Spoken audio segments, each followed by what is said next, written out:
Hello दोस्तों, मैं संजय कुमार गुप्ता। आप सभी का मेरे यूट्यूब चैनल ज्योग्राफी अड्डा पे स्वागत है। इसके पहले वाले वीडियो में हम मौलिक अधिकार का जो पहला मौलिक अधिकार है, समता या समानता का अधिकार, उसके विषय में हम आप लोगों को बताए थे। लेकिन आज के वीडियो में हम आप लोगों को यह बताएंगे जो मौलिक अधिकार का दूसरा मौलिक अधिकार है, स्वतंत्रता का अधिकार। उसके विषय में हम आप लोगों को बताएंगे कि स्वतंत्रता का अधिकार भारत के संविधान के द्वारा भारत के नागरिकों को किन किन क्षेत्रों में दिया गया है। उसके बाद यह भी आपको बताएंगे कि स्वतंत्रता के अधिकार को कितने आर्टिकल से लेकर के कितने आर्टिकल के बीच में रखा गया है और उसका जो है किन किन बातों को लेकर के उल्लेख किया गया है। ठीक, तो हम पहले समझेंगे कि स्वतंत्रता का अधिकार, राइट टू फ्रीडम, क्या होता है। ध्यान रखिएगा, स्वतंत्रता का अधिकार, राइट टू फ्रीडम, भारत के संविधान के द्वारा किन किन क्षेत्रों में भारत के लोगों को, भारत की जनता को दिया गया है। ठीक, तो पहला है आपका भाषण और अभिव्यक्ति की स्वतंत्रता। ध्यान रखिएगा, स्वतंत्रता का अधिकार में आपको भाषण और अभिव्यक्ति की स्वतंत्रता दी गई है। भाषण का मतलब है कि आप भारत के किसी भी क्षेत्र में कहीं भी अपना विचार प्रस्तुत कर सकते हैं, उसके लिए आपको फ्रीडम मिला हुआ है। ठीक, उसके बाद से है शांतिपूर्वक इकट्ठा होने की स्वतंत्रता। भारत के कहीं भी किसी भी जगह आप शांतिपूर्वक इकट्ठा हो सकते हैं और अपना विचार प्रस्तुत कर सकते हैं, उसके लिए भी आपको स्वतंत्रता दी गई है। इसके बाद से आता है संघ या यूनियन बनाने की स्वतंत्रता। भारत के कहीं भी या किसी भी जगह अपना संघ बना सकते हैं या यूनियन बना सकते हैं। ठीक, उसके बाद से आता है भारत में कहीं भी आने जाने की स्वतंत्रता। जैसा कि भारत में किसी भी राज्य में, किसी भी जिले में आप रहते हैं, कहीं भी रहते हैं भारत के क्षेत्र में, तो आपको वहां से आने जाने की स्वतंत्रता मिली हुई है। आप कहीं भी आ जा सकते हैं बेरोक टोक से। ठीक, उसके बाद से है कोई भी पेशा अपनाने की स्वतंत्रता। इसके कहने का मतलब है कि भारत में आप किसी भी राज्य में रहते हैं और कोई भी पेशा, रोजी रोजगार, व्यवसाय कर सकते हैं, उसके लिए आपको स्वतंत्रता मिली हुई है, कोई रोक टोक नहीं है। ठीक, तो कहने का मतलब है कि स्वतंत्रता का अधिकार का जहां जहां जिन जिन क्षेत्रों में आपको स्वतंत्रता मिली हुई है वो कौन कौन सा है। भाषण और अभिव्यक्ति की स्वतंत्रता है, शांतिपूर्वक इकट्ठा होने की स्वतंत्रता है, संघ या यूनियन बनाने की स्वतंत्रता है, भारत में कहीं भी आने जाने की स्वतंत्रता है, कोई भी पेशा, रोजी रोजगार, व्यवसाय अपनाने की स्वतंत्रता है। अब इसके बारे में ये जानेंगे कि इसका उल्लेख कितने आर्टिकल से लेकर के कितने आर्टिकल के बीच में किया गया है। ठीक, तो इसमें आता है, ध्यान रखिएगा, आर्टिकल नंबर 19 से लेकर के आर्टिकल नंबर 22 तक इसका उल्लेख किया गया है। अर्थात स्वतंत्रता के अधिकार का जो उल्लेख है, उल्लेख आपका आर्टिकल नंबर 19 से लेकर के आर्टिकल नंबर 22 तक किया गया है। अब हम आर्टिकल नंबर 19 के बारे में समझेंगे कि आर्टिकल नंबर 19 में किन किन बातों का उल्लेख किया गया है। तो आप देखेंगे आर्टिकल नंबर 19 के फर्स्ट में, ध्यान रखिएगा, आर्टिकल नंबर 19 के फर्स्ट ए में बोलने की स्वतंत्रता दी गई है। ध्यान रखिएगा, बोलने की स्वतंत्रता दी गई है, अर्थात सभी नागरिकों को अपने विचार, ध्यान रखिएगा, सभी नागरिकों को अपने विचारों को प्रस्तुत करने का, स्वतंत्र रूप से विचार प्रस्तुत करने की स्वतंत्रता दी गई है। इसका उल्लेख कहां किया गया है, तो आर्टिकल नंबर 19 फर्स्ट ए में। और इसी के तहत, ध्यान रखिएगा, और इसी के तहत प्रेस की या मीडिया की स्वतंत्रता दी गई है। कहने का मतलब है सीधे सीधे इस आर्टिकल में प्रेस या मीडिया का उल्लेख नहीं है, लेकिन यह माना जाता है कि जो प्रेस या मीडिया है उसका उल्लेख कहां पे किया गया है, तो आर्टिकल नंबर 19 फर्स्ट ए में है। ठीक, और इसी प्रेस या मीडिया को, ध्यान रखिएगा, इसी प्रेस या मीडिया को भारत का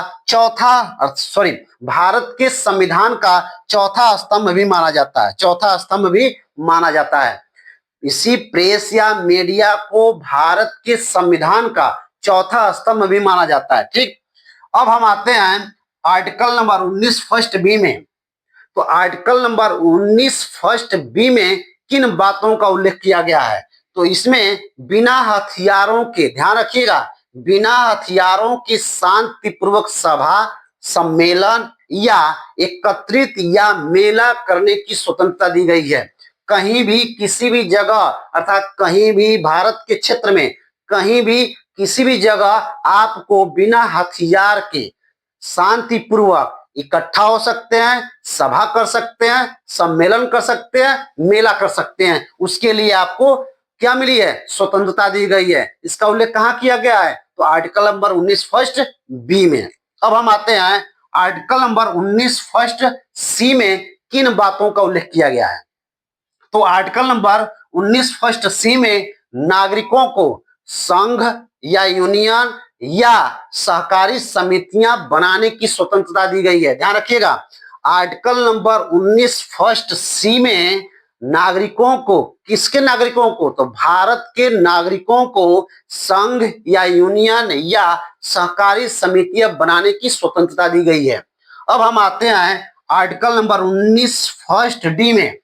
आर्टिकल नंबर 19 फर्स्ट डी में किन बातों का उल्लेख किया गया है? तो इसमें भारत के पूरे क्षेत्र में, ध्यान रखिएगा, जो भारत का क्षेत्र है उस भारत के पूरे क्षेत्र में आप स्वतंत्र रूप से घूमने की स्वतंत्रता दी गई है, विचरण करने की स्वतंत्रता दी गई है। अर्थात भारत के चाहे आप जम्मू कश्मीर में जाएं, चाहे आप तमिलनाडु में जाएं, चाहे आप मेघालय में जाएं, चाहे आप अरुणाचल प्रदेश में जाएं, चाहे आप जो है गुजरात में जाएं, चाहे केरल में जाएं, चाहे महाराष्ट्र में जाएं, किसी भी जगह आपको आने जाने की स्वतंत्रता दी गई है। इसका उल्लेख कहां किया गया है? तो अनुच्छेद अर्थात आर्टिकल नंबर 19 फर्स्ट डी में। ठीक, अब हम आते हैं आर्टिकल नंबर 19 फर्स्ट ई में।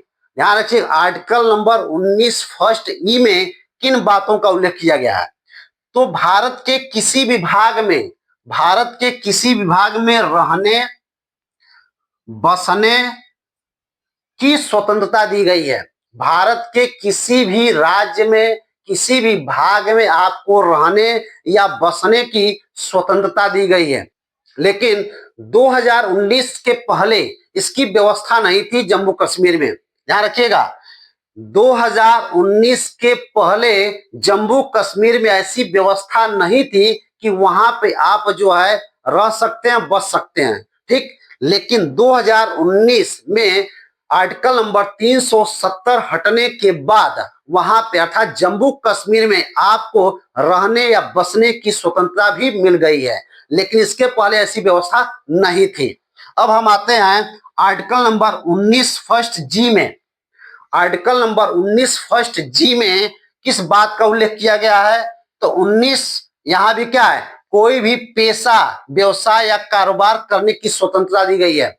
कहने का मतलब है भारत के किसी भी राज्य में, क्षेत्र में आपको कोई भी पेशा, व्यवसाय, रोजी रोजगार, कारोबार करने की स्वतंत्रता दी गई है, आप कर सकते हैं।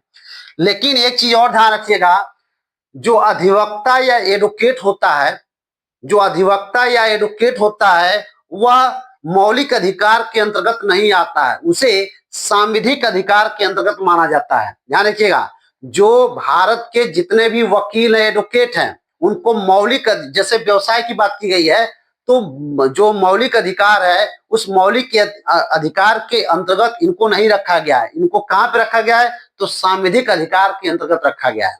अब हमें समझने की बात यह है कि मौलिक अधिकार और सांविधिक अधिकार में क्या अंतर होता है। ठीक है, तो सांविधिक अधिकार जो किसी कानून या, ध्यान रखिएगा, जो किसी कानून या अधिनियम के द्वारा हटाए गए हैं, न कि सीधे संविधान से। सांविधिक अधिकार क्या होता है? जो कि किसी कानून या अधिनियम के द्वारा बनाए गए हैं, हटाए गए हैं, न कि सीधे संविधान से। ठीक, यह सीधे संविधान से नहीं हटाए गए हैं, न बनाए गए हैं। लेकिन ध्यान रखिए, जो मौलिक अधिकार होता है संवैधानिक अधिकार होता है। क्या होता है? संवैधानिक अधिकार होता है। ठीक, तो इसके कहने का मतलब यही है। अब देखिए, जो व्यवसाय की बात की गई है, व्यवसाय में एक बात यह भी है कि किसी भी सांस्कृतिक, ध्यान रखिएगा, किसी भी सांस्कृतिक या धार्मिक क्षेत्र में मांस, मछली, अंडा का व्यवसाय करने पर रोक लगाया गया है। ध्यान रखिएगा, यहाँ पे इस 19 number, sorry, article number 19 first G में जिसका उल्लेख किया गया है कि कोई भी पेशा, व्यवसाय, कारोबार करने की स्वतंत्रता है, लेकिन इसमें अपवाद के रूप में या यह भी कह सकते हैं कि जो सांस्कृतिक क्षेत्र है, जहां पे धार्मिक क्षेत्र है, वहां पे हम मांस, मछली, अंडा नहीं बेच सकते हैं, ना ही कोई व्यवसाय कर सकते हैं, ना ही कोई रोजी रोजगार सकते हैं। तो इस तरीके से आर्टिकल नंबर 19 का उल्लेख किया गया है। अब हम इसके बाद आते हैं आर्टिकल नंबर 20 के बारे में बताएंगे कि आर्टिकल नंबर 20 क्या होता है। आर्टिकल नंबर 20 में इस बात का उल्लेख किया गया है कि अपराध के दोष सिद्ध के संबंध में संरक्षण। ध्यान रखिएगा, आर्टिकल नंबर अनुच्छेद 20 में इस बात का उल्लेख है कि अपराध के दोष सिद्ध के संबंध में संरक्षण। कैसा संरक्षण? तो उसे यदि आप जो है अपराध किए हैं, ध्यान रखिएगा, यदि आप अपराध या क्राइम किए हैं या आपको अपराधी बना दिया गया है, क्रिमिनल बना दिया गया है, उस परिस्थिति में अपराधी को, क्रिमिनल को अपने दोष से बचने के लिए उसे 3 तरह से संरक्षण प्राप्त है। जैसा कि अगर मान लीजिए कोई व्यक्ति है, वो अपराधी बना दिया गया है या अपराध किया है, उस परिस्थिति में उसको अपने दोष सिद्ध से बचने के लिए उसे 3 तरह से संरक्षण दिया गया है।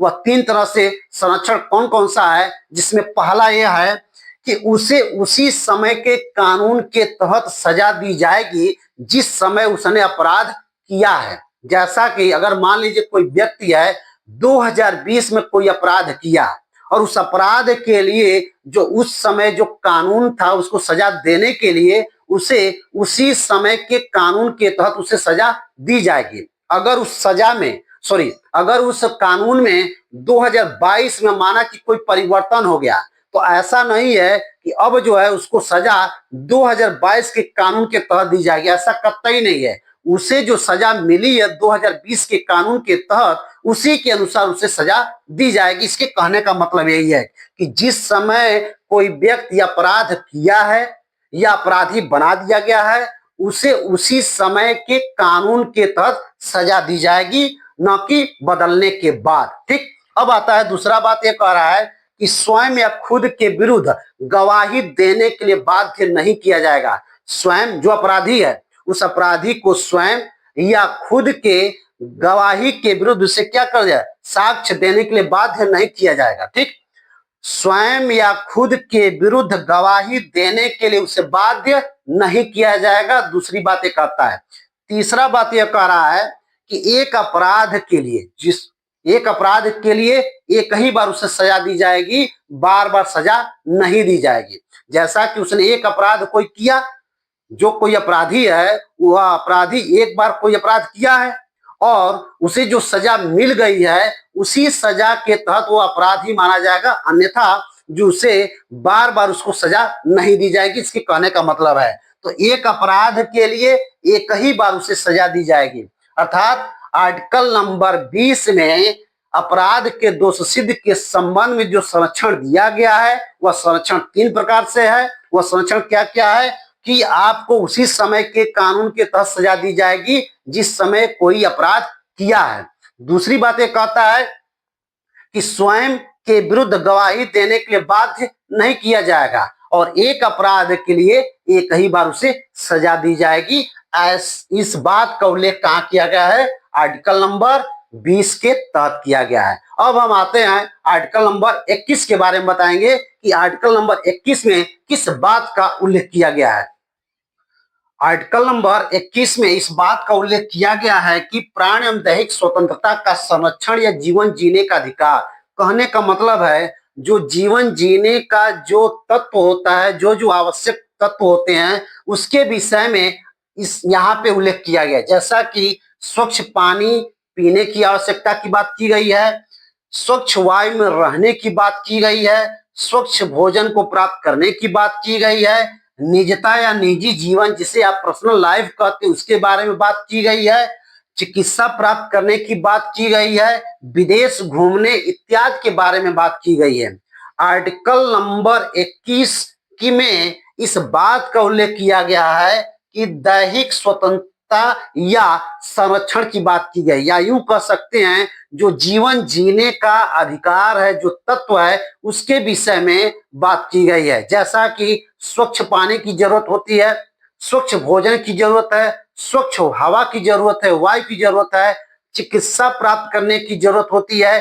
अगर आपकी इच्छा है विदेश घूमने की, उसके बारे में बात की गई है, या जो आपकी कोई पर्सनल लाइफ है उसके विषय में यहाँ पे उल्लेख किया गया है। जबकि अनुच्छेद आर्टिकल नंबर 21 क में ध्यान रखिएगा, आर्टिकल नंबर 21 क में इस बात का उल्लेख किया गया है कि 6 से 14 वर्ष के बच्चों को, ध्यान रखिएगा, आर्टिकल नंबर 21 के क, आर्टिकल नंबर 21 क या ए में इस बात का उल्लेख किया गया है कि 6 से 14 वर्ष के बच्चों को अनिवार्य एवं निःशुल्क शिक्षा देने की बात की गई है, उसका अधिकार है।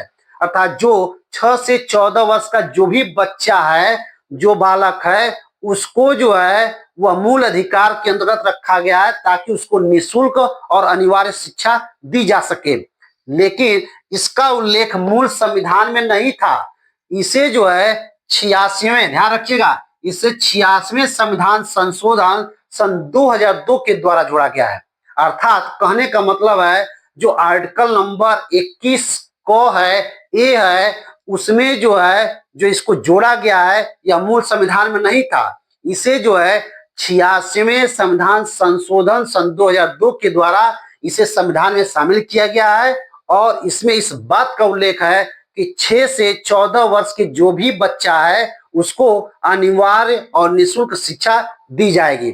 ठीक, तो इस तरीके से आर्टिकल नंबर 21 और आर्टिकल नंबर 21 क में इन दोनों बातों का उल्लेख किया गया है। अब हम आते हैं आर्टिकल नंबर 22 में किस बात का उल्लेख किया गया है उसके विषय में हम देखेंगे। अब आर्टिकल नंबर 22 में इस बात का उल्लेख किया गया है कि गिरफ्तारी के संबंध में संरक्षण, अर्थात ध्यान रखिएगा कि गिरफ्तारी के संबंध में संरक्षण आर्टिकल नंबर 22 में उल्लेख है। इसके कहने का मतलब क्या है? इसके कहने का मतलब है कि अगर कोई व्यक्ति है जो गुनाह किया है या हो सकता है गुनाह न किया हो, लेकिन अगर उसे संदेह के आधार पर पुलिस पकड़ करके ले जाती है तो उसे, अर्थात जिस व्यक्ति को ले गया है पुलिस पकड़ करके, उस व्यक्ति को 3 तरह से संरक्षण या अधिकार मिला हुआ है। वह 3 तरह से संरक्षण अधिकार क्या है?